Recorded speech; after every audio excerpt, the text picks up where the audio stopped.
오늘 말씀의 제목은 음행을 대하는 교회의 자세라는 제목으로 말씀 나누기를 원합니다.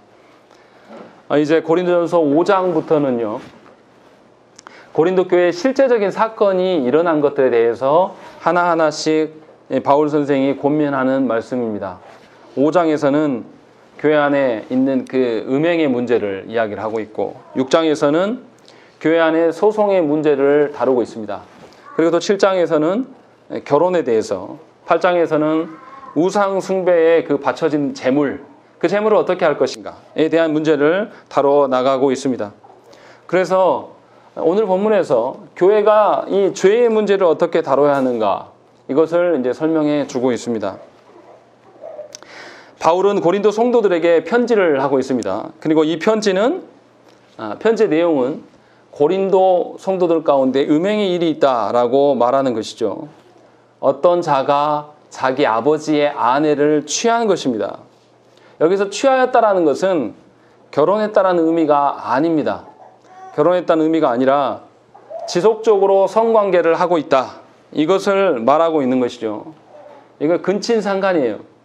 그런데 그 아비가 어떻게 됐는가에 대한 언급은 전혀 없습니다. 살아있는지 죽었는지 알 수 없으나, 문제는 그 아들이 아비의 아내를 취하여서 성관계를 지속적으로 행하고 있는 일들이 교회 가운데 있다라는 거예요. 그렇게 행하는 자가 너희들 가운데 있다라고 말하는 것입니다. 이거 어디 들어본 이야기십니까? 사실 이거는 이방 세상 사람들에게도 듣기 어려운 일들입니다. 그런데 이런 일들이 교회 안에서 발생한 것이죠. 그러면 우리의 집중은 어디에 향합니까? 바울 선생이 이 음행한 자를 처리하겠구나 라는 쪽으로 우리 마음이 갈 수가 있습니다. 정말로 바울 선생이 이 이방인들에게도 있지 않는 일들이 교회 안에 있기 때문에 이 음행을 처리하려고 이것을 문제 삼아서 편지를 쓴 것일까요? 우리가 한번 깊이 생각을 해봐야 됩니다. 바울의 그 편지는 고린도 성도들이 다 함께 모였을 때에 누군가가 읽어줍니다. 그러니까 온 회중이 이 말씀을 같이 듣는 거죠. 그렇다면 한 사람의 그 음행의 문제를 분명히 성경에서는 먼저 가서 개인을 타일르고, 그러지 않으면 몇 사람이 가서 타일르고, 그리고 안 그러면 공동체에서 치료할 것들을 이야기를 했는데, 그것과 맞지 않는 방식인 것입니다. 분명히 모든 성도들이 다 들을 터인데, 그리고 또 그 음행한 자도 그 성도들 가운데, 회중 가운데 있을 텐데 왜 바울 선생이 이렇게 기록하고 있을까요? 바울 선생의 의도는 음행한 자를 어떻게 함이 사실은 아닙니다. 2절 한번 읽어보시죠. 2절 읽겠습니다. 시작.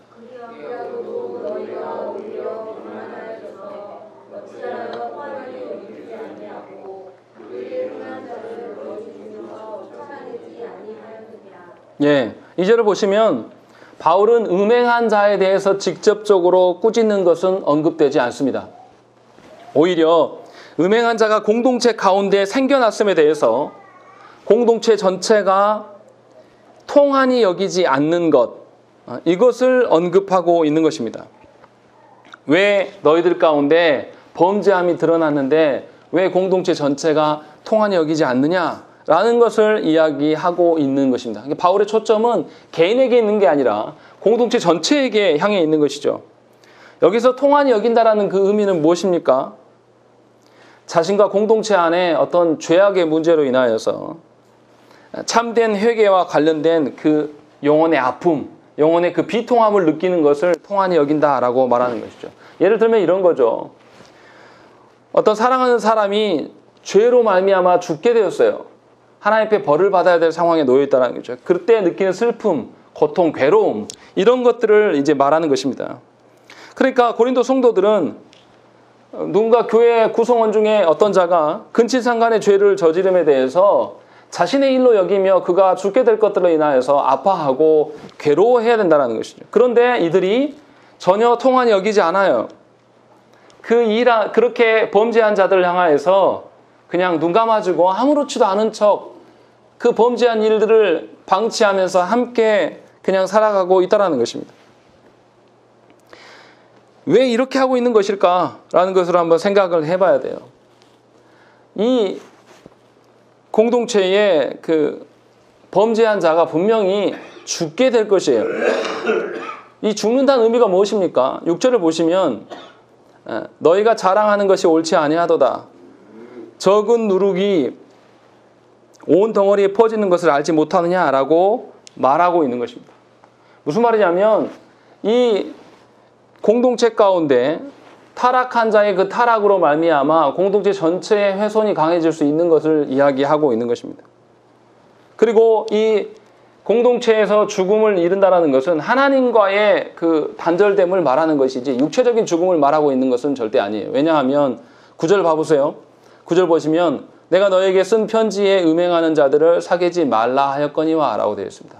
분명하게 바울 선생이 이 음행한 자와 교제하지 말라. 그러면 교제하지 말라는 것은 음행한 자가 죽었다는 건가요? 살았다는 건가요? 아직 살아있다는 것이죠. 다시 말하면 바울 선생이 말하는 통한이 여기는 누군가가 그 영혼이 죽게 될 것들에 대한 그 죽음은 육신의 죽음을 말하는 것이 아니라 하나님 앞에서의 죽게 될 영혼의 죽음을 이야기하고 있는 것임을 우리가 알 수 있는 것이죠.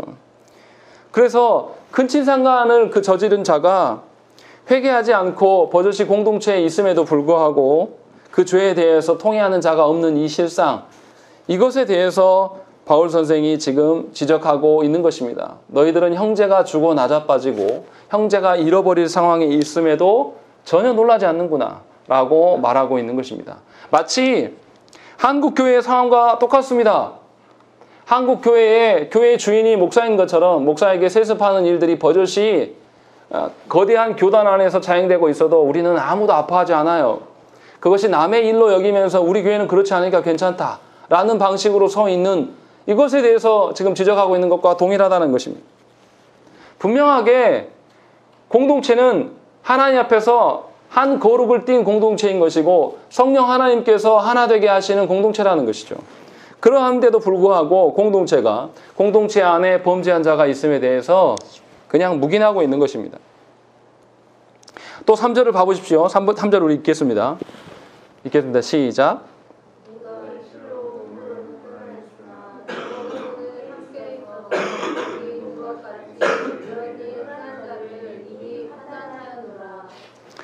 (3절에서) 바울 선생이 무슨 이야기를 하냐면 내가 몸은 떠나 있으나 영으로는 너희와 함께 있다 이렇게 이야기하고 있습니다. 이게 무슨 의미인지를 우리가 이제 알아야 된다는 것이죠.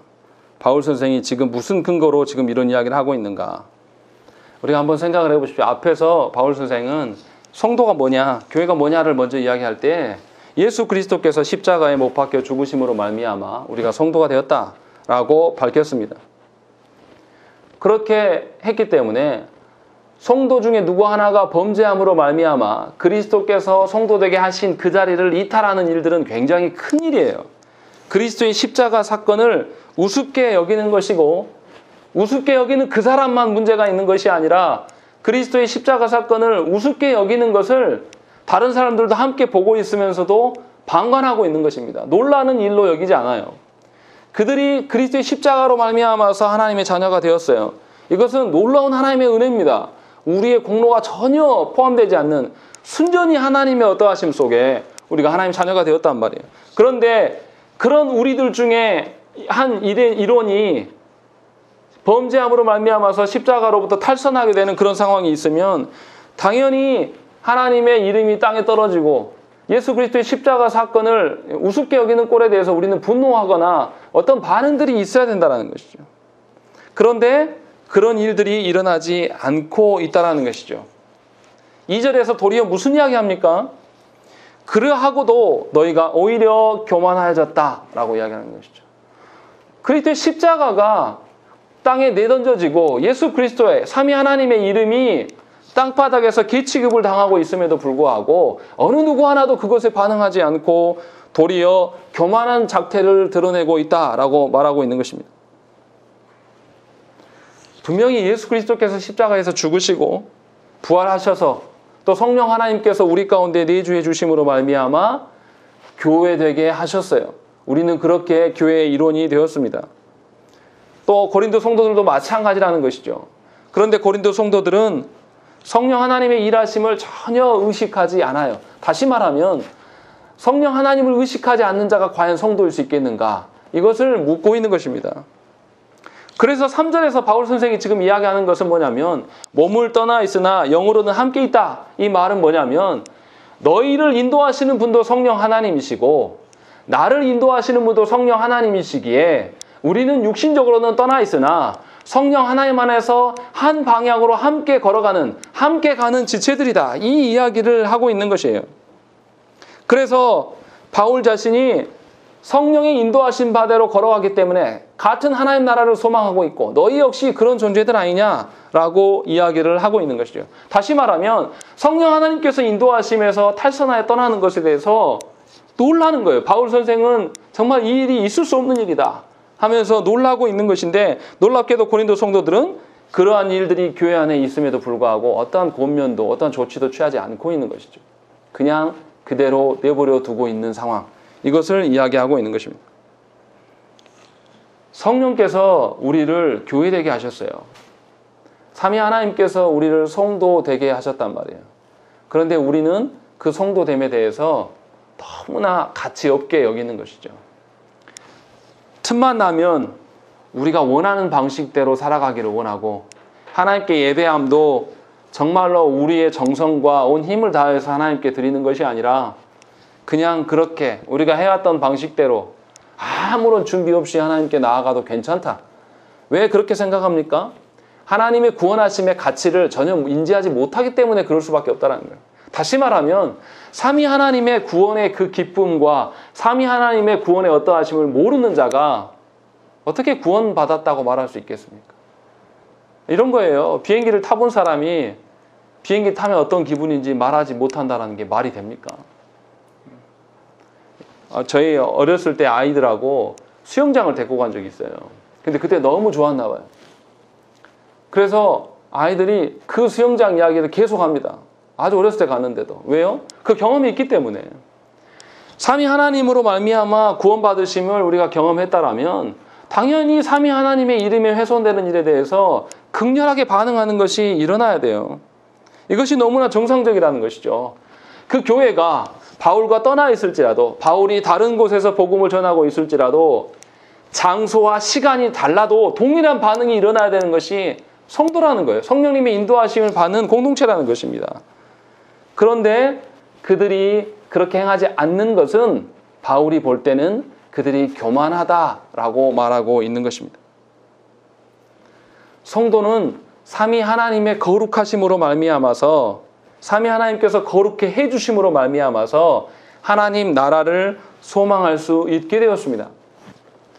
하나님께서 명하신 언약 백성으로 살아갈 수 있는 길을 드디어 열어주신 것이죠.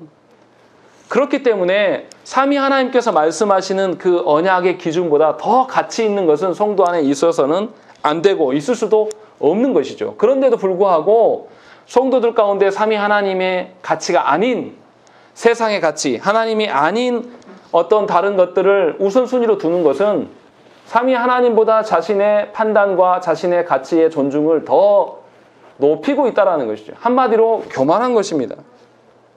교만하기 때문에 하나님보다 다른 방편을 택하는 것이죠. 하나님의 말씀대로 살으라고 이야기를 하지만 자신이 판단해 보니까 하나님의 판단보다 자신의 판단이 훨씬 뛰어나거든요.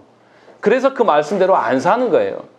정말로 하나님의 판단과 하나님의 분별력과 하나님의 가르치심이 최고의 가치라고 여긴다면 거기 앞에서 우리는 겸손의 태도를 취할 수밖에 없는 것입니다.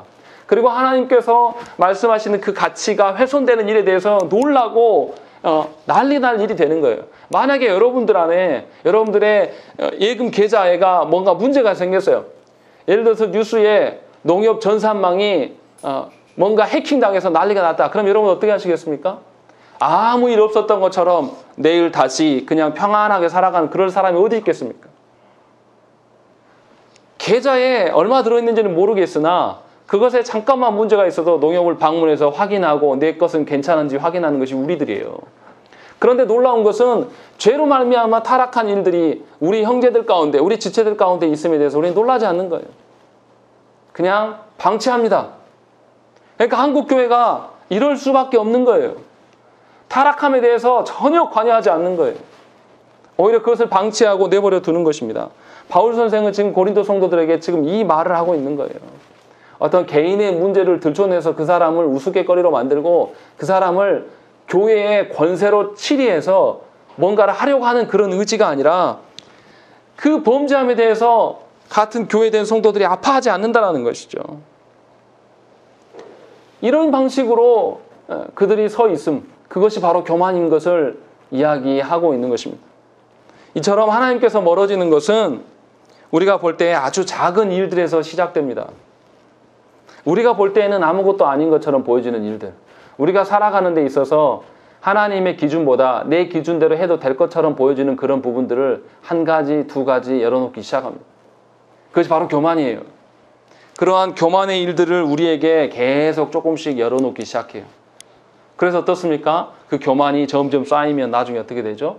하나님의 말씀을 들어도 반응하지 않는 자가 되는 것이죠. 그리고 도저히 성도로서 취할 수 없는 일들이 성도들 가운데 일어나도 그것을 내 문제 아닌 것처럼 여겨지는 것이죠. 우리 그렇지 않습니까? 여러분들 동성애 문제를 들어도 이제는 신기하지 않잖아요. 얼마나 쇼킹했습니까? 2000년대 초반에 공식적으로 연예인 중에 한 명이 어떤 남성이 성전환 수술해서 연예인으로 나와서 여자 행세할 때 너무나 충격적이고 쇼킹해서 많은 사람들이 보지 않았습니까? 그런데 이제는 그런 사람에 대해서 아예 그냥 일상이 돼버린 거예요. 왜 그렇습니까? 교만하기 때문에 그래요. 이 교만함으로 말미암아서 이 교만함이 얼마나 큰 것이냐면 삼위 하나님을 신뢰함보다 삼위 하나님의 지도하심 가르침보다 더 큰 것으로 여기는 것이 교만이에요. 그리고 이 교만은 성도들을 타락하게 만듭니다. 하나님의 법도에서 벗어나기 시작한 사람은 자신의 죄에 대해서 무뎌집니다. 그리고 타인의 죄에 대해서는 어떻게 해요? 극렬하게 반응합니다. 타인의 죄에 대해서 뒷말 만드는 것들, 타인에게서 정죄하는 일들을 얼마나 잘하는지 몰라요. 이게 한국교회 성도들의 실체예요. 이렇게 교만한 사람들은 자신의 힘으로 절대 돌이킬 수 없습니다. 우리가 도르트 신조에서도 배웠지만 죄의 문제에 대해서 우리 스스로 거기에서 죄를 벗어 던지고 우리 스스로 구원의 어떠함을 이야기할 수 있습니까? 그럴 수 없는 것이죠. 반드시 삼위 하나님께서 다루셔야 합니다. 삼위 하나님 앞에서도 교만을 떠는 자인데 어떻게 그 사람을 사람의 설득과 권면으로 그를 변화시킬 수 있겠습니까? 삼위 하나님이 아니면 그의 교만을 꺾을 수가 없는 것입니다. 그래서 성도들 가운데 타락한 자가 드러나면 성도들은 모두 합심하여 하나님께 맡기고 기도해야 돼요. 그를 설득하려고 한다든지 그를 어떻게 하는 것에 대해서 열심을 내기보다는 삼위 하나님께 그를 내어 맡기는 일들이 우리 안에 있어야 된다는 것이죠. 그런데 우리는 도리어 반대로 있잖아요. 뭔가 문제가 있어 보이는 일들이 생기면 어떻게 합니까? 그 영혼을 하나님께 독대하는 자리로 밀어내는 것이 아니라 어떻게 하죠? 내 말주변과 내 힘과 내 어떠함으로 간섭하기 원하고 어떻게 하기를 원하는 것이죠. 그렇게 해서 그 영혼이 변화될 것이다 라고 생각하는 것입니다. 우리 그런 방식은 자녀들에게도 동일하게 행하지 않습니까? 자녀들에게 정말 삼위 하나님의 그 가치를 전달하기 위해서 우리가 몸부림치는 것이 아니라 내 어떤 판단의 기준과 내가 어떻게 생각했을 때 가치로운 것들을 먹이고 입히고 채우려고 우리 애쓰지 않습니까? 이것이 바로 저와 여러분들의 교만함이에요. 하나님의 가치를 아주 우습게 여기고 하나님의 가치가 통용되지 않는 현실을 바라보면서 우리는 비통해하지 않는다는 것이죠. 바울 선생이 지금 그 이야기를 하고 있는 거예요. 그리고 나서 바울이 어떻게 이야기합니까? 2절에서 말씀하신 것 중에 너희 중에서 쫓아내지 아니하였다라고 이야기를 하고 있는 것입니다. 바울 선생은 분명히 그 자를 교회 가운데서 쫓아내라고 이야기를 하고 있는 거예요. 이게 무슨 의미인지를 우리가 이제 알아들어야 돼요. 5절 말씀 우리 한번 보겠습니다. 5절 읽겠습니다. 시작.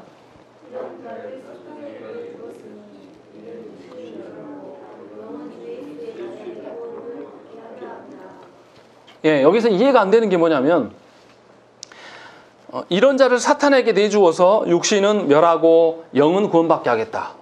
이게 무슨 의미입니까? 한 사람에 대해서 쫓아냈으면 쫓아냈지, 쫓아내서 사탄에게 내주고 다시 또 영은 예수의 날에 구원받게 하겠다. 이게 무슨 의미일까? 라는 것을 우리가 잘 알아야 된다는 것이죠. 바울이 말하는 것이 교회 재판을 열어가지고 타락한 자를 출교시키고 그 출교된 것이 사탄에게 넘겨진 반가 이것을 말하고 있는 것인가 우리가 한번 생각을 해봐야 한다는 것이죠. 또 만약에 그걸 하면 그 5절 안에서 말이 안 되는 게 또 영은 주 예수의 날에 구원받는다. 이것은 무슨 의미인가? 라는 것을 우리가 생각을 해봐야 됩니다. 굉장히 어려운 구절이에요. 지금 바울이 뭐 하라는 것인가? 7위회를 열어서 그를 치리하고 교회 안에서 출교시키는 것이 목적인가? 아니면 다른 것을 이야기하고 있는가를 한번 생각을 해봐야 된다는 것이죠. 바울이 타락한 자, 범죄한 자가 정말 죽어버리기를 원했을까요? 근데 그렇게 보여지지는 않습니다. 왜냐하면 바울이 그 사람에 대해서 구원을 이야기하거든요. 그 사람에 대해서 구원을 언급하는 것을 보면 분명히 죽음을 말하고 있는 것 같지는 않아요. 아까도 말씀드렸지만 9절에서 또 음행한 자들과 사귀지 말라라고 말하는 것을 보면 그들을 죽게 내버려 두는 것을 말하는 것 같지는 않다라는 것이죠. 그러니까 5절에 사탄에게 내어주었다라는 의미가 죽음으로 던져버렸다는 의미는 분명히 아니라는 것을 우리가 유추해 볼 수가 있는 것입니다. 그렇다면 사탄에게 내어준다는 의미가 뭘까요? 이것을 사실 우리가 알아야지 이것을 실마리를 풀어갈 수가 있는 것입니다. 바울 선생이 5절에서 육신과 영을 분리해서 설명하는 이유는 정말 이 육신, 이 바디를 이야기하고 있는 것이 아니에요. 영혼만을 이야기하는 것은 아니라는 것이죠. 무슨 말씀이냐면 한 신자 안에 하나님을 향하고픈 마음을 영으로 표현한 것이고 세상을 향해 있는 하나님 아닌 것들에 향해 있는 마음들을 육으로 표현한 것입니다. 다시 말하면 정리하면 이런 거예요. 인간의 죄된 본성은 멸망 가운데 십자가에 못 박아야 됩니다. 예수 그리스도께서 우리의 죄악을 대신하여서 십자가에 못 박히신 거예요. 사탄에게 내준 바 되어주셔서 예수님께 그 죽으심과 부활하심으로 말미암아 우리가 하나님 앞에 산 것이라는 것이죠. 그렇기 때문에 바울 선생이 사탄에게 내줘라 라는 이야기는 뭐냐면 하나님을 반하려고 하는 그 죄성을 십자가에 못 박으라는 의미예요. 그래야 해서 예수께서 오시는 날, 그날에 그가 구원의 반열에 설 수 있도록 조치를 취해야 할 것들을 이야기하고 있는 것입니다. 그러니까 이 사람의 구원에 대해서 노력하고 헌신하라는 거예요. 공동체가 이 일들을 하고 하라는 것이죠. 바울은 공동체가 이 구원의 문제에 대해서 나서지 않음에 대해서 지적하고 있는 것이고 이것을 근친상간을 저지른 정말 말도 안 되는 흉악한 죄들을 지은 그 문제를 그 사람 개인에게 맡겨두지 말라라는 것이에요. 홀로 남겨두지 말고 교회의 징계를 통하여서 이 모든 일들을 함께 감당하라는 것이죠. 다시 말하면 교회 징계에 대해서 우리 한국교회 방식은 어떻습니까? 당회에서 다 결정해버리는 그런 경향이 있어요. 그 일은 범죄한 그 당사자의 일이다 라고 생각을 해서 범죄함이 일어나면 공동체 전체가 합심해서 그를 하나님의 자녀되기 위해서 힘쓰는 것이 아니라 소수 몇 사람에게 전권을 맡겨서 그것을 처리하는 경향들이 있습니다. 그런데 바울 선생이 말하는 것은 그 말을 하고 있는 것이 아니에요. 공동체 전체가 죄의 문제에 대해서 반응하고 공동체 전체가 그 일에 대해서 힘써야 될 것들을 이야기하고 있다는 것입니다. 공동체 안에 한 성도나 소수의 성도들이 타락하게 되면 교회 전체가 오염됩니다. 그래서 바울 선생이 6절부터 8절까지의 누룩이 온 빵을 덮게 될 것들에 대한 이야기를 하고 있는 것입니다. 그러니까 교회 안의 범죄의 문제는 특정 개인의 문제가 아니라 온 교회적인 문제라는 것이에요. 우리가 흔히 어떻게 사용합니까? 당회의 치리를 존중하면서 당회에 치리하는 것은 나는 몰라. 당회에서 치리한 대로 그냥 하겠지. 이런 방식으로 우리가 처리하는 방식이 있어요. 또 노예도 어떻게 합니까? 모든 일들을 노예 회원된 목사와 장로들이 처리하는 것이 아니라 정권이한테 다 맡겨버려요. 이런 방식으로 모든 일들을 처리하는 것이 합당한 것처럼 이야기를 합니다. 그러나 바울 선생이 말하는 것과는 하나도 맞지 않아요. 특정 개인의 범죄함은 온 공동체에 온 빵덩어리에 누룩에 번질 위험성이 있는 것이기 때문에 온 성도의 문제인 것이고 온 성도가 그 사람의 회복과 그 사람의 옛 과거와 범죄함을 십자가에 못 박는 일에 협력하고 하나님께 구해야 되는 거예요. 지금 바울 선생이 왜 이것을 하고 있지 않냐? 왜 죄의 문제에 대해서 너희가 극렬하게 반응하지 않고 삼위 하나님을 찾지 않냐? 지금 이 이야기를 하고 있다는 것이죠. 그러니까 성도는 범죄함으로 말미암아 타락하고 넘어져도 홀로 서 있는 것이 절대 아닙니다. 하나님께서 성도된 교우들과 함께 그 죄의 문제에 대해서 함께 하나님을 구하고 하나님께 나아가도록 우리를 교회되게 하셨단 말이에요. 그러니까 우리가 하나님의 공동체 가운데 범죄자가 생겨나면 그 범죄자의 문제로 치부하고 그를 정죄하고 그를 우리부터 떼내놓으려고 애쓰는 것이 아니라 그를 어떻게, 그 영혼을 하면 어떻게 살릴 것인가, 그 영혼이 어떻게 하나님의 품으로 돌아올 것인가에 대한 염려를 가지라는 거예요. 그런 마음이 저와 여러분들 가운데 정말 있냐 이 말이에요. 한국교회의 타락함에 대해서 우리가 얼마나 비난하고 그것에 대해서 말하기는 얼마나 좋아합니까? 저 역시 설교에서 그 언급들을 한 적이 굉장히 많았어요. 그러나 정말로 그 일을 나의 아픔과 나의 고통으로 알며 하나님께 그 일을 놓고 간구하며 구하긴 하냐 이 말이에요. 바울 선생이 지금 이것을 우리에게 묻고 있는 거예요. 우리는 어떻습니까? 한 교회의 아픔과 부조리나 괴로움이 나타나면 그거에 대해서 몇 번 한 거 해보다 안 되면 어떡해요? 그 교회 떠나는 방식이 하나님 뜻이다 라고 생각하는 거예요. 그러나 그렇지 않다라고 이야기하는 거예요. 바울 선생. 바울 선생 분명하게 오늘날의 우리 교회를 보고도 우리 한국교회를 바라보면서 똑같은 이야기를 하셨을 거예요. 어떻습니까? 오늘날 한국교회에 교회 안에 범죄하는 일이 일어나면 어떡해요? 쉬쉬 덮는 일에 급급해요. 그 범죄자가 성도였을 때도 덮어버리고요.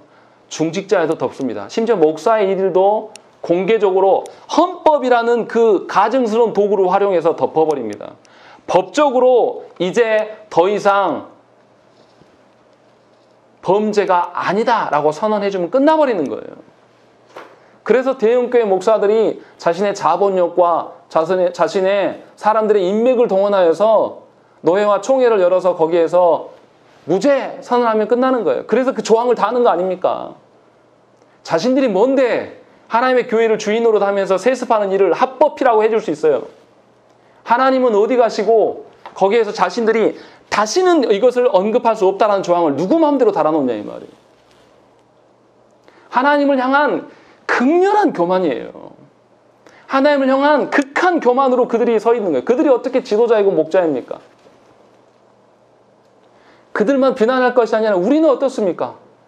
저와 여러분들이 죄의 문제에 대해서 한국교회 그 문제를 우리의 아픔으로 알고 정말 시궁창 같은 우리가 그런 교회 가운데 살아가고 있어서 교회를 개혁하지 않고는 도무지 견딜 수 없는 일들이 우리 안에 있냐 이 말이에요.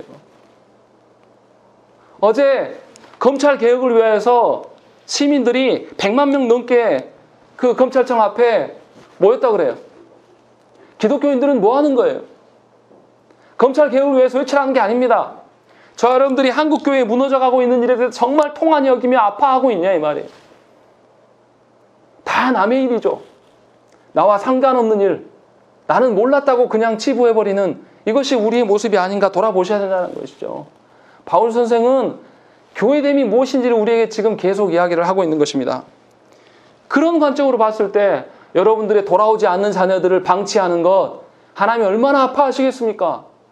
여러분들이 돌아오지 않는 자녀들에게 복음 한마디 전하지 않으면서 그냥 내버려 두면서 하나님께서 다 해결하고 말하는 것이 과연 합당하냐 이 말이에요. 그러면서 우리가 교회의 직분자고 성도라고 말할 수 있냐 이 말이에요. 그 일이 우리의 문제인 것이죠. 고린도 교회의 근친상간의 문제는 바로 우리의 문제입니다.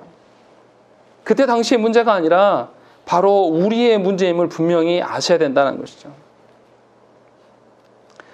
바울 선생은 그래서 누룩이 온 덩어리에 퍼지는 것을 왜 알지 못하냐라고 6절에게 우리에게 권면하고 있는 것입니다. 과거 자신들이 살아왔던 양식대로 인간적인 술수와 방편에 기대는 것, 또 소수의 사람이 공동체 전체를 쥐고 흔드는 방식, 이러한 것들이 누룩덩어리를 붙잡는 거예요. 예수 그리스도로 말미암지 않고 자신의 방식대로 서가는 것입니다. 예수 그리스도로 말미암은 자들은 순전한 방식, 진실한 방식으로밖에 살아갈 수밖에 없어요. 삼위 하나님 앞에 놓여있다. 내가 볼 때 이 일이 어떻게 처리하게 될지는 내가 계산도 되지 않고 이해되지 않고 내 능력이 이렇게 바깥의 일이지만 그래도 나는 삼위 하나님 앞에 서보겠다라는 마음이 하나님의 성도된 자들의 합당한 마음이라는 것이죠. 왜요? 성도된 우리를 예수 그리스도께서 삼위 하나님께서 우리를 새 덩어리 이미 되게 하셨단 말이에요. 그것을 경험한 거예요. 내가 범죄자에서 하나님의 자녀된 것이 타인이 범죄자여서 그 하나님의 자녀된 것보다 더 큰 일이에요. 저와 여러분들이 괜찮아서 그럴만해서 하나님 자녀 되게 하셔고 우리에게 직분 주셨습니까? 그거 아니라니까요. 괴수 중의 괴수인, 사도 바울이 그렇잖아요. 괴수 중의 괴수인 자신이 하나님의 자녀된 것을 보면 하나님의 그 놀라우심과 하나님의 그 구원의 어떠함은 자신이 설명할 수가 없다는 거예요.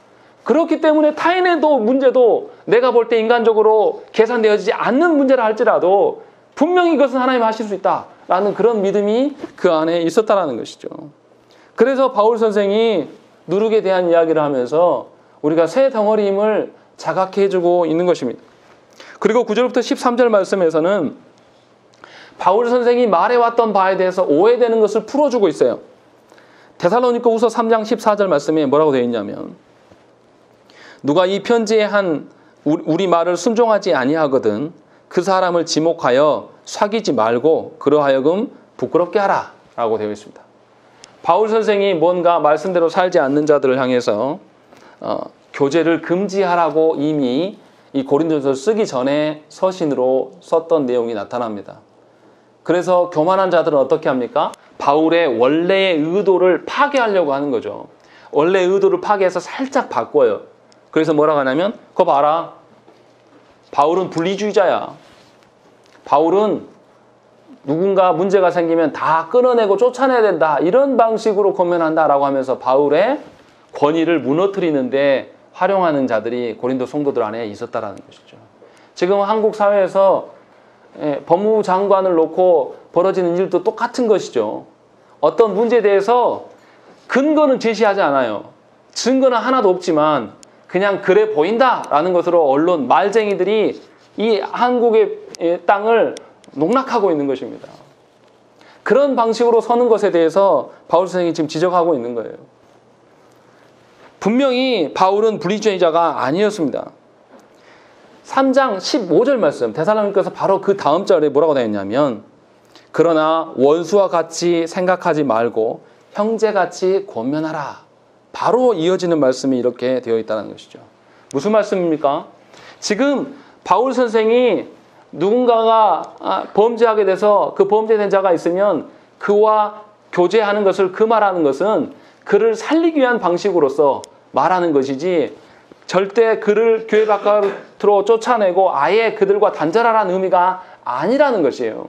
그런데 그런 방식으로 바울 선생의 의도를 농락하는 자들이 있다는 것이죠.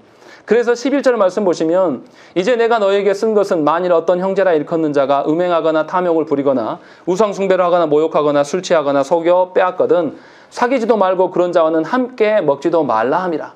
무슨 말입니까? 교회 안에서 함께 예배하고 먹고 마심에 대해서 금지하라는 것이지 일상의 삶에서 돌아가서 그들을 금지하라는 뜻이 아니에요. 그래서 10절에서 그렇게 밝힌 거죠. 음행하는 자들이나 어떠한 자들에게 도무지 사귀지 말라는 것이 아니다. 만일 그렇게 할 거면 너는 세상 속에서 살면 안 된다라고 이야기하고 있는 것이죠. 그러니까 바울 선생이 이야기하는 것은 무슨 말씀이냐면 교회 안에서 타락한 자들과 함께 예배하고 함께 성찬을 나눈 일을 행하면서 교회를 타락시키지 말라는 거예요. 그것을 금하라는 것이지 그의 교회인됨까지도 부인하고 그에 대해서 완전히 떠나보내는 것을 목적으로 하고 있지 않다라는 것입니다. 이렇게 바울의 의도와 바울의 권위를 무너뜨리는 자가 고린도 성도들 가운데 있었다라는 것이죠. 자기의 권위가, 바울의 권위가 땅에 떨어지면 무슨 문제가 생깁니까? 자신의 명예가 떨어지는 것이 아니에요. 바울의 권위가 떨어지면 바울이 고린도 성도들에게 전한 복음이 훼손되는 거예요. 그렇기 때문에 바울 선생이 이것을 해명하면서 바울 선생이 말하는 바가 12절에 함축적으로 드러나 있습니다. 우리 읽겠습니다. 시작.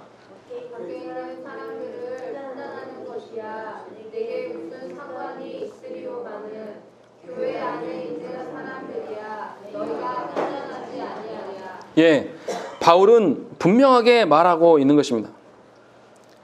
교회 밖의 사람들과 자유롭게 교제하라는 것이죠. 하지만 교회 안에 뭔가 범죄함이 일어나면 그를 징계함으로 말미암아 예배 가운데 그의 성찬에 참여함을 배제시키는 방식으로 그가 하나님 앞에 회개할 수 있는 기회를 만들어라는 거예요. 이 의미를 이야기를 하고 있는 것이죠. 왜 교회 밖의 사람들과 자유롭게 교제하라고 말하는 것입니까? 교회 밖의 사람들은 누가 심판하시기 때문에, 하나님께서 그들을 다루실 것이기, 그런 믿음을 갖고 있기 때문에 두려워하지 말라라는 거예요. 그들에 대해서 뭐가 어떻고 운운하기보다는 교회 안에 들어와 있는 자들에 대해서 생각하라는 거예요.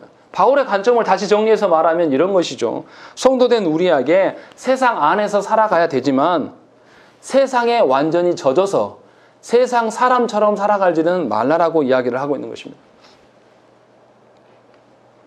한국 교회 안에 큰 잘못이 무엇입니까?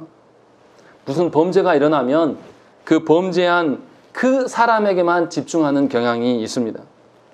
그리고 그 문제를 소수의 사람들에게만 알리고 덮어버려서 그 일들을 해결하는 그런 경향이 있습니다. 제 말은, 바울이 말하는 바는 모든 문제를 까발리고 모든 것을 다 이렇게 폭로하라는 그런 의미가 아니에요.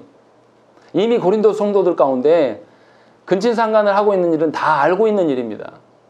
이러한 일들에 대해서 누가 누구를 정죄하는 그런 방식으로 설하는 그런 관점이 아니고, 우리 모두가 죄인이어서 삼위 하나님으로 말미암아 삼위 하나님께서 우리를 의인되게 하시는 그 과정을 경험했기 때문에 그 역시도 삼위 하나님의 손에 붙들리도록 그리스도의 십자가에 서도록 도우라는 것이죠.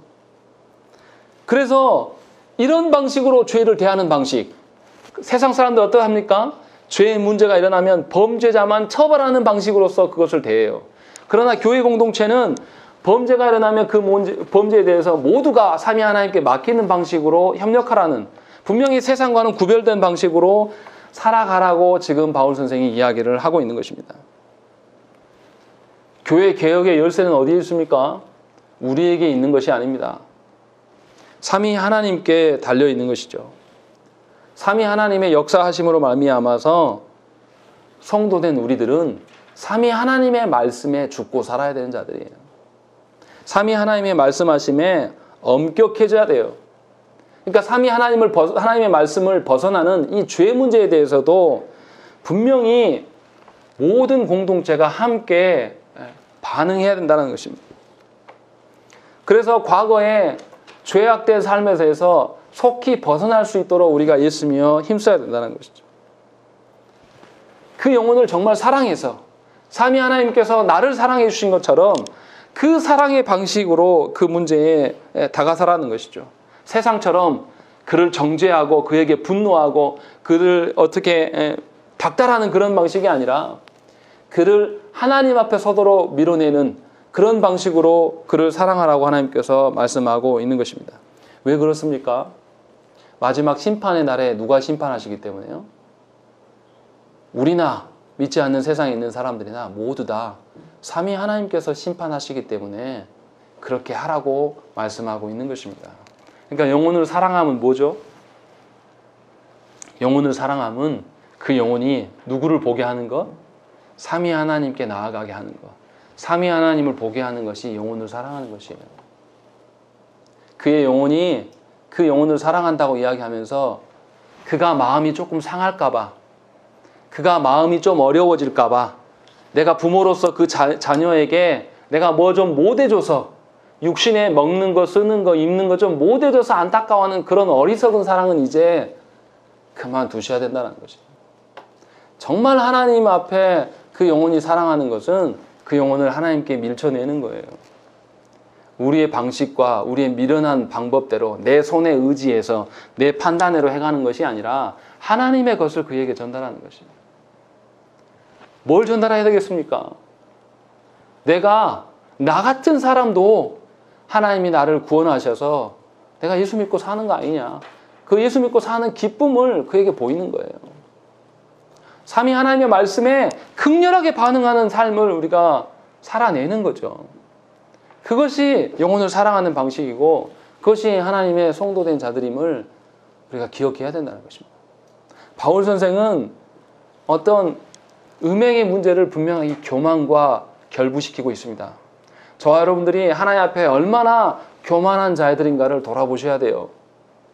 우리가 하나님 아닌 것들을 계속 논하고 이야기하고 하나님 아닌 것들을 서로 통용하는 이 자체가 우리는 하나님 앞에 엄청난 교만 가운데 있는 것이고, 한국 교회가 하나님의 성경적인 방법이 아니라 교단이 세워놓은 법과 또 세상에 나아가서 세상의 원리대로 살아가면서 이것을 통용하는 이 자체가 하나님을 극렬하게 무시하는 것임을 분명히 알고 회개해야 됩니다. 지금이라도 우리 공동체라도 하나님 앞에 온전히 서지 않으면 소망이 없어요. 우리가 먼저 하나님의 어떠하심 속에 그 하나님의 거룩함에 젖어 살아 들으셔야 됩니다. 그리고 그것을 증거하는 자로 서시는 저와 여러분 되시기를 간절히 축원합니다. 함께 기도하겠습니다.